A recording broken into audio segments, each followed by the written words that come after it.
zgjedhor? A ka përgjime? A ka informacione? Apo nuk janë bërë ende publike? Dhe nëse ka pas përgjime, pavarësisht se duhet të ekzekutosh në shkurt, dhe ekzekutimi u bën maj, por me siguri janë mbajtur në mbikëqyrje, janë mbajtur dhe në përgjim, deri në momentin e arrestimit. Pra mund të kemi disa informacione shtesë, të cilët mund të bëhen më vonë publike, për çfarë dhe nëse ata kanë lidhje, të cilët mund t'i vlejnë hetimit dhe mos e janë akoma çështje të cilët përbëjnë sekret hetimor, nëse ata mund të kenë apo jo lidhje, mund të jenë favorizuar apo jo, nga element të cilët kanë një fuqi në administratën publike, në politika apo në strukturat të tjera, të cilët janë struktura shtetërore, lidhet që kanë pasur me portin e Durrësit, si kanë depërtuar, si kanë hyrë, si janë shmangur kontrolleve, kanë qenë pafta apo kanë qenë sofistikuar. Ajo që thoni ju është nuk operacioni Ura nuk është vetëm simbolika se po lidh dy brigjet e Adriatikut, por edhe Ura mes policisë, krimit, politikës, pra drejtësisë edhe brenda vendit gjithëve. E pra është një ur kjo, është signifikuar bukur. Këto kanë gjetur disa herë emërtimet operacione përbashkëta,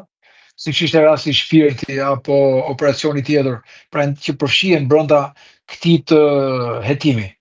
Por të gjitha janë operacione të përbashkëta të kryera kryesisht me antimafian italiane, dhe këtu kanë qenë ato që ne themi sukseset të kësaj strukture. Kryesisht me bashkimi apo operacioni Flak në det, pra kanë qenë bashkëpunimet ose lufta ndaj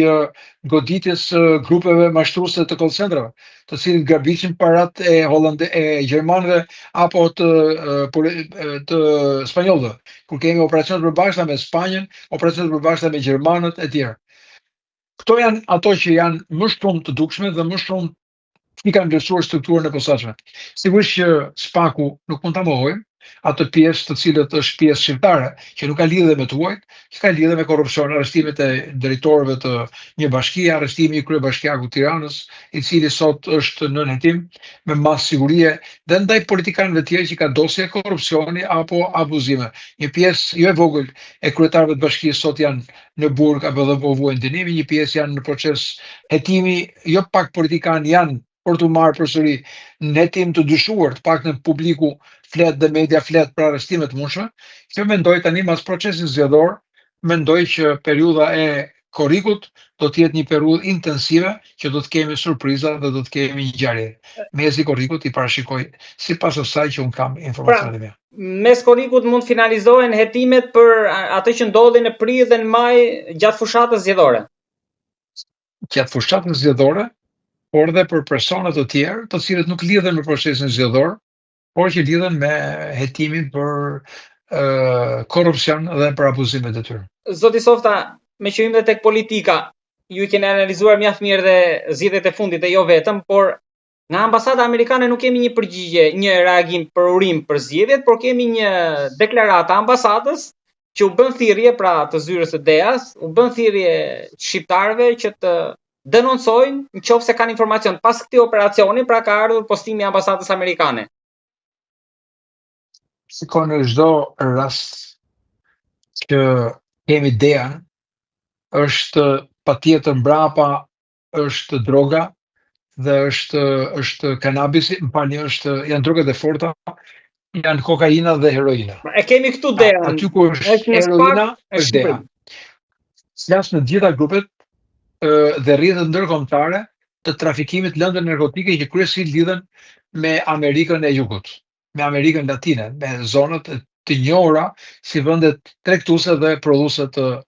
lëndëve narkotike. Dhe fakti që ajo ka qenë në Athinë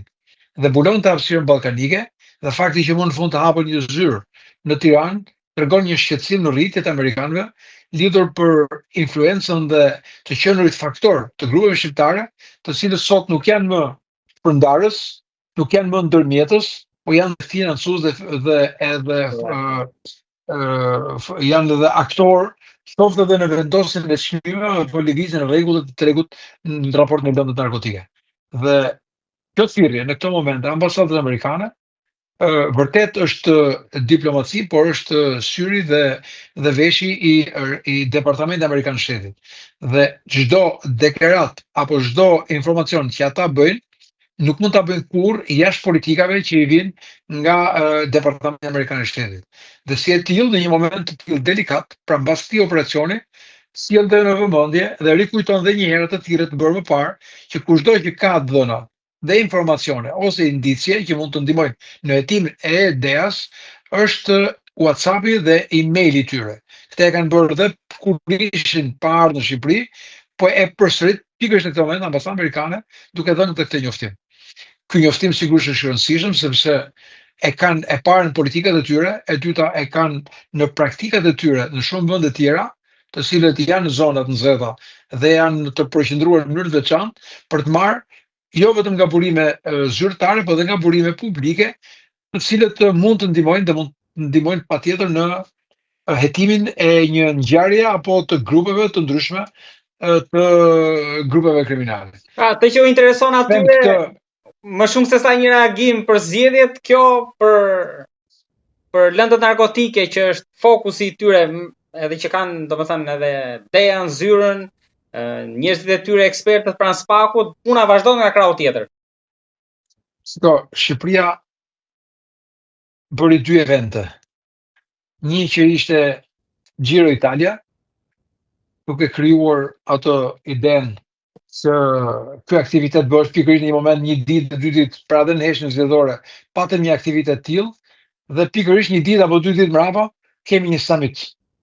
ku patjetër politikisht dhe diplomatikisht ata i uruan fitoren kryeministit të vendit. Ndërkohë që ishte momenti i pas-zgjedhor reflektimit, duke pasur mundësinë për të dëgjuar gjitha zërat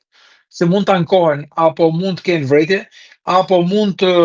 denoncojnë për krime apo jo zgjedhore dhe në një deklarat nga struktura e posaçme, s'pati kohë kjo strukturë që të mos ndërhyjnë pikërisht në këtë momente, për të dhënë një deklarat çfarë ata konstatuan, çfarë ata vërejtën dhe çfarë ata mund t'i ofronin publikut, por dhe detyrave të tyre funksionale nëse ka pasur apo krim zgjedhor, nëse janë përfshirë apo jo grupe kriminale, kryesisht në ato zona që sipas mediave her pas here zbarkoi BKH-ja në Elbasan, zbarkoi BKH-ja në Durrës, zbarkoi në Vlorë, po këto zbarkimet nuk morën përgjigje çfarë bën në këto zbarkime. Dhe këto përgjigje duhet të jepen në mënyrë institucionale, në veçantë nëpërmjet atij institucioni që quhet informim publik. Pra nuk e patën këtë gjë, sepse më sa duket Samiti dhe këto tjerat nuk i lanë mundësi dhe hapësirë që të ndërhyjnë pikërisht në këtë moment, se dukesh se do të merresh e mirë organizuar dhe kjo gjë që do duket sigurisht një interferencë politike. Por në këtë moment nuk kemi një urim të ambasadës, por kemi një vëmendje, duke mos hequr vëmendjen nga problemet shqetësuese, sepse një vend kandidat që po aspiron që të hyjë dhe të bëhet antar me drejta të plota të Unionit, do të jetë një vend i cili nuk do eksportojë atje drogën,